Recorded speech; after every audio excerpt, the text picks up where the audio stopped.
জন্মদিনের দুপুর মানেই হরেক রকম রান্নার সুগন্ধে মাতোয়ারা ঘর। দিনটা ছিল ২৬শে এপ্রিল, মিষ্টির জন্মদিন।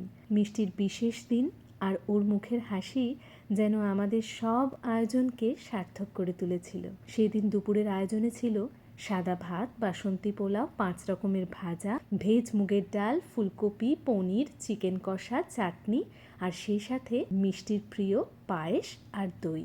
সেই সুন্দর মুহূর্তটা স্মৃতিবন্দি করে রাখলাম। ফাইল মিষ্টি পোলাও খাচ্ছে, খাও খাও খাও। ওরে বাবা রে,